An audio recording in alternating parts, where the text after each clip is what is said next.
Today I'm going to show you how to load WordQ and set your preferences so you can use it to support your writing. So first of all, at school you'll log on to one of the computers using your student number and password. You'll then see the green screen. You'll double click on the yellow icon that is in the shape of an X. It's a pencil and a ruler. That will load the applications page. What you'll need to do once that's loaded is click once on the box that's right beside the X in the top right corner. So click once and that'll open you up to full screen.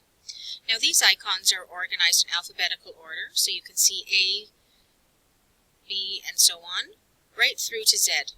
You're looking for WordQ, and WordQ starts with a W, so that is near the end, and that'll make it easier to find. Double click on WordQ to open that up. So we're going to be a new user. The first time you'll see this screen, it says on the screen, please choose a starting vocabulary that best matches your writing level. I'll show you how to do that. Click Next.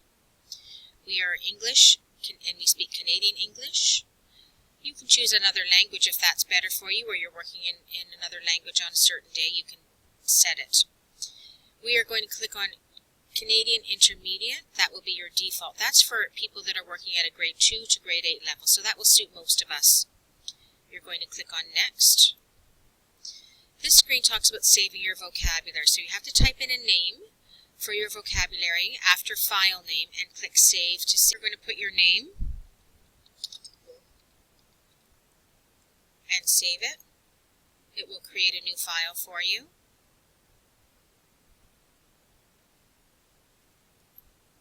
So you can see your new name, your new WordQ is set, and it will have your own name here. This box appears. I'll explain a little bit about that later. Click on Options right now.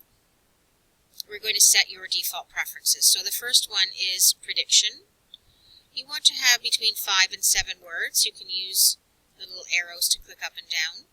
I wouldn't pick more than that. It'll make it more confusing for you. Synonyms and examples are helpful, so keep those clicked. You also want the order to stay at most likely. So what the computer will be doing is choosing the words that you are most likely going to be using next when you're spelling them. So that makes it easier to have a look at. You want a vertical list, which is a list from top to bottom like this in a column. You do have the choice of a horizontal list, but that goes across your screen, and if you're typing text into a word processing document, it kind of gets in the way. You also want to have the button click that says Follow Text Cursor, and that will keep pace with your typing. Click OK. Click on Options a second time, and you want to set Preferences this time. So click Preferences. I like to click Always. Save vocabulary on X at Always. So if you're working on a specific science text that has certain vocabulary in it about your windmill project, it would always save that for you.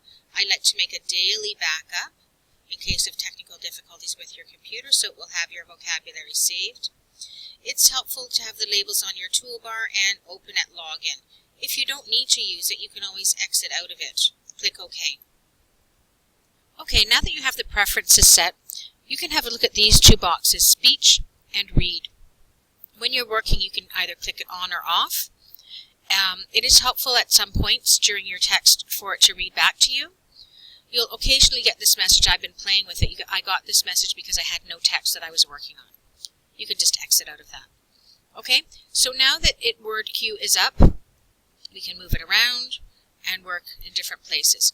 You'll next want to load a document to work in. When you have your document to work in, you can type your text, and you can see, I'm going to now type good morning. Okay, so you can see morning is right there. If I click on speech or read, hi and good.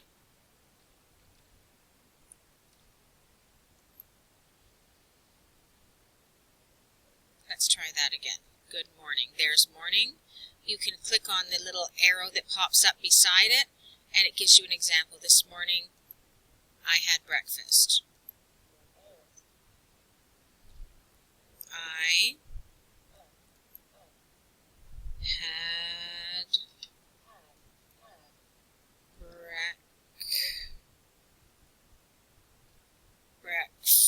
Breakfast.